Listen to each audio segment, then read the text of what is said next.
Sebelum melanjutkan, jangan lupa subscribe dulu, terima kasih. Bab 526 Malapetaka. Kuning besar. Melihat Big Yellow jatuh dari langit, Jiang Chen menjerit putus asa. Namun, seolah-olah teriakan ini telah menghabiskan sisa tenaganya, dia membuka mulutnya dan memuntahkan seteguk darah lagi, lalu dia menutup matanya saat dia juga kehilangan kesadaran. Pada saat-saat terakhir sebelum mata Jiang Chen tertutup, jika seseorang melihat lebih dekat, orang bisa melihat bahwa matanya basah.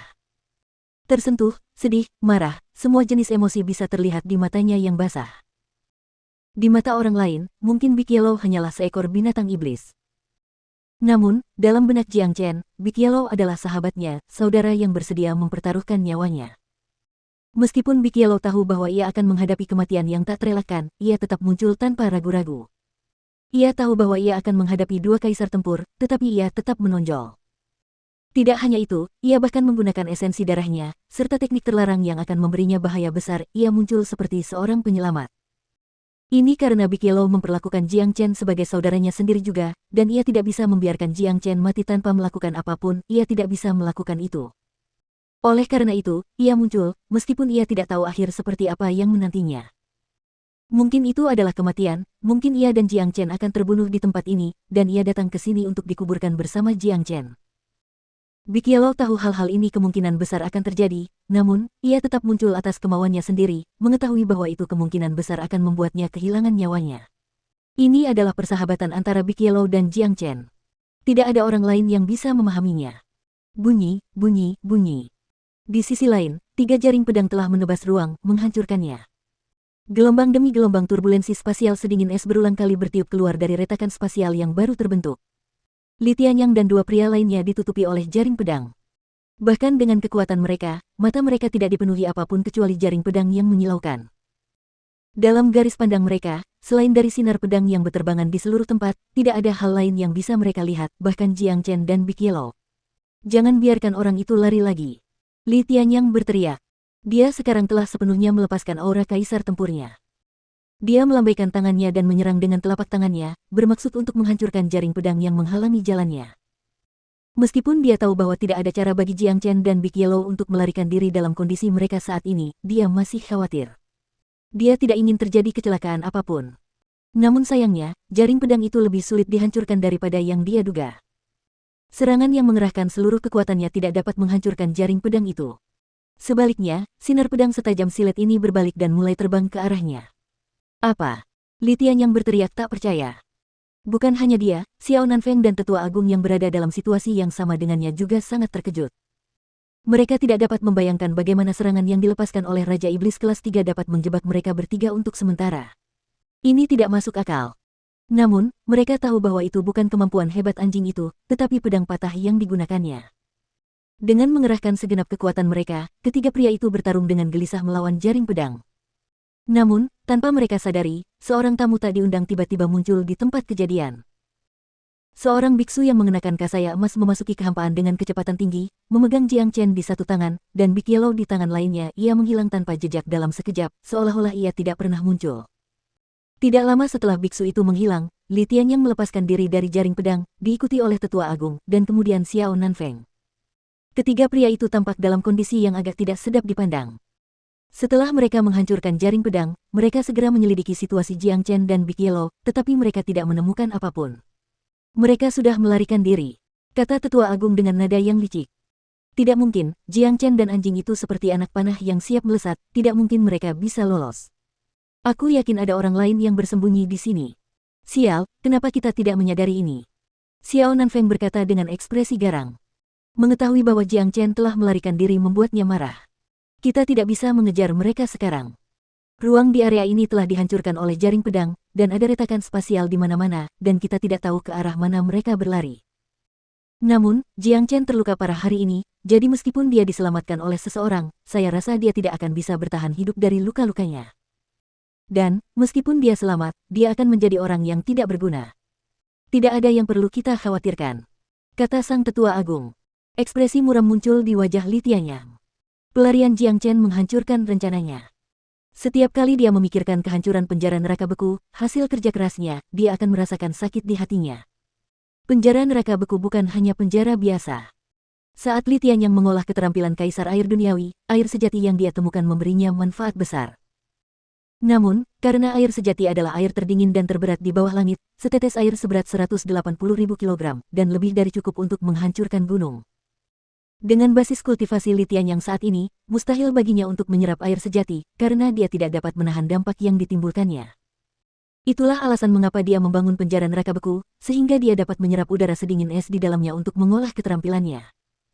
Penjara neraka beku telah ada sejak lama, dan udara sedingin es di dalamnya telah terkumpul hingga hampir berubah menjadi zat fisik yang sangat bermanfaat bagi kultivasinya. Namun, sekarang penjara itu dihancurkan oleh Jiang Chen, dan dia harus membangunnya kembali dari awal. Sampaikan perintahku, aku ingin setiap bagian dari provinsi Liang digeledah secara menyeluruh, aku ingin Jiang Chen. Juga, geledah semua provinsi yang terhubung dengan provinsi Liang. Dia menderita luka parah, dan aku tidak percaya dia bisa lari jauh dari kita. Li Tianyang berkata dengan suara yang sangat dingin. Jika tebakanku benar, seharusnya Biksu Bau itu yang menyelamatkan Jiang Chen dan anjing kuning besar itu. Selama kita menemukan Biksu Bau itu, kita akan bisa menangkap Jiang Chen. Biar aku yang menangani tugas ini. Senyum sinis muncul di wajah Xiao Nanfeng. Seseorang telah memberitahunya tentang apa yang terjadi di Lautan Kekacauan, dan Tyrant memainkan peran besar dalam insiden itu.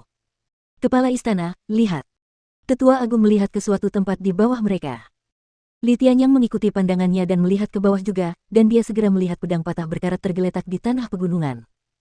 Setelah kehilangan dukungan energi Big Yellow, pedang patah itu telah kembali ke penampilannya yang agak biasa, yang tampak seperti besi tua. Mata Li Tianyang berkedip. Dengan goyangan tubuhnya, dia mendarat di tanah. Dia melambaikan tangannya, menarik pedang patah itu ke telapak tangannya. Pedang patah ini sangat berat.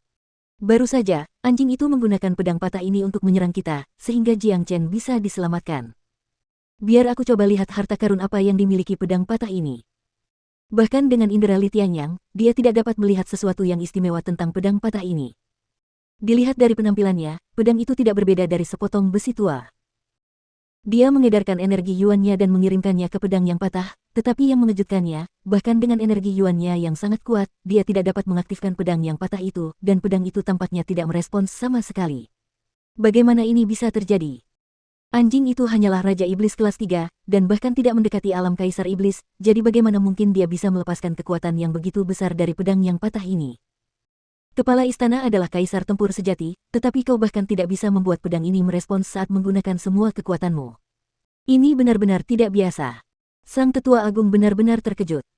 Ini jelas harta karun yang luar biasa, hanya saja aku tidak bisa menggunakannya dengan kultivasiku saat ini. Jika tebakanku benar, anjing itu pasti menggunakan semacam teknik rahasia. Aku akan membawanya kembali dan melakukan penelitian. Dengan pedang patah ini, kita tidak perlu kembali dengan tangan kosong. Setelah berkata demikian, Li Tianyang menyimpan pedang patah itu. Setelah melepaskan kekuatan pedang patah itu, Big Yellow langsung pingsan. Jadi, dia tidak pernah punya kesempatan untuk mengambilnya kembali. Ketika Tyrant datang ke sini untuk menyelamatkan mereka berdua, waktunya untuk melakukannya sangat terbatas, yang membuatnya tidak punya waktu untuk mengambil kembali pedang patah itu. Lebih jauh lagi, ketika Tyrant tiba, pedang patah itu masih melepaskan kekuatannya, jadi jika dia mengambilnya, jaring pedang itu akan menghilang, membebaskan 3 prajurit yang kuat itu. Dengan begitu, tidak ada dari mereka yang bisa melarikan diri. Li Tianyang dan bawahannya pergi. Pegunungan itu telah hancur total. Bahkan, ketika Jiang Chen menghadapi petir kesengsaraan ke-6, tempat ini hampir hancur. Pertempuran yang terjadi kemudian menghancurkan tanah ini sedemikian rupa sehingga tidak ada rumput yang bisa tumbuh di sini di masa mendatang.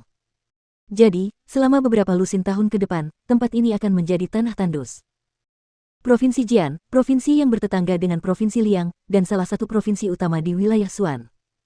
Setelah Tyrant melarikan diri, ia mulai bergegas menuju Provinsi Jin. Ia menemukan gua yang tenang dan basah, dan menjadikannya tempat berlindung sementara. Itu adalah gua yang cukup luas. Seorang pria dan seekor anjing tergeletak di tanah, keduanya terluka parah. Bahkan, mereka saat ini dalam kondisi sekarat. Terbaring di tanah, wajah Jiang Chen tampak sepucat selembar kertas, dan dia telah berhenti bernapas. Namun, Tyrant dapat dengan jelas merasakan bahwa ada kekuatan yang bersembunyi di dalam tubuh Jiang Chen, yang menopang hidupnya. Jika itu orang lain, dia akan langsung mati karena berada dalam kondisi seperti itu. Tyrant tidak dapat menahan diri untuk tidak mendesah saat memikirkan kemampuan Jiang Chen yang luar biasa. Ketika Jiang Chen memberitahu mereka bahwa dia akan menyelamatkan Tan Lang, dia tidak pernah menyangka Jiang Chen akan menggunakan pendekatan seperti itu, menggunakan basis kultivasi Combat King-nya untuk menarik Heavenly Tribulation.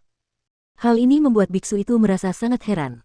Dia baru mengetahuinya setelah Big Yellow memberitahunya. Setelah itu, dia beralih ke Big Yellow. Meskipun Big Yellow berada dalam kondisi yang jauh lebih baik daripada Jiang Chen, itu juga tidak baik. Big Yellow telah menggunakan teknik terlarang untuk meningkatkan basis kultivasinya secara paksa, kemudian dia menggunakan esensi darahnya untuk melepaskan kekuatan pedang yang patah. Kedua hal ini memberinya serangan balik yang menghancurkan, yang membuatnya tertidur lelap. Untungnya, garis keturunan di tubuhnya masih bersirkulasi normal, yang membantu Big Yellow pulih dengan kecepatan konstan. Hanya saja tidak ada yang tahu kapan Big Yellow akan bangun. Tapi setidaknya, hidupnya tidak dalam bahaya. Namun, apakah ini akan membawa efek negatif pada kultivasinya di masa depan atau tidak masih belum pasti. Serangan balik sangat menakutkan, dan serangan balik yang paling mengerikan dapat melumpuhkan seorang kultivator dengan segera. Dengan demikian, masa depan Big Yellow dalam bahaya yang ekstrim. Adapun Tan Lang, saat ini dia sedang beristirahat dengan tenang di dalam pedang suci surgawi, dan tidak tahu apapun tentang apa yang terjadi di dunia luar. Pedang suci surgawi sebelumnya telah kembali ke Laut Qi Jiang Chen, dan berbaring di sana dengan tenang. Saudara Jiang adalah pria sejati. Berpetualang sendirian ke Istana Asura, merupakan misi yang sangat heroik. Di bawah langit, mungkin hanya dia yang mampu mencapai prestasi ini. Saya, biksu ini benar-benar mengagumi tindakannya. Tyrant bergumam pada dirinya sendiri. Dia datang dari wilayah barat yang terpencil, dan merupakan seorang jenius yang langka di jalur Buddhis. Meskipun dia baru berusia 20 tahun saat ini, dia telah mencapai alam raja tempur kelas 4. Dia tidak pernah mengagumi seorang jenius sebelumnya, tetapi hari ini, dia merasa ingin bersujud untuk mengagumi Jiang Chen. Setelah itu, Tyrant mulai melantunkan beberapa sutra Sansekerta. Ia melepaskan manik-manik dari lehernya, lalu menggunakan manik-manik itu untuk melepaskan sinar emas yang tak terhitung jumlahnya ke tubuh Jiang Chen dan Big Yellow. Ia menggunakan teknik Buddha untuk menyembuhkan keduanya. Bagi Jiang Chen dan Big Yellow, ini merupakan malapetaka sesungguhnya, malapetaka hidup dan mati.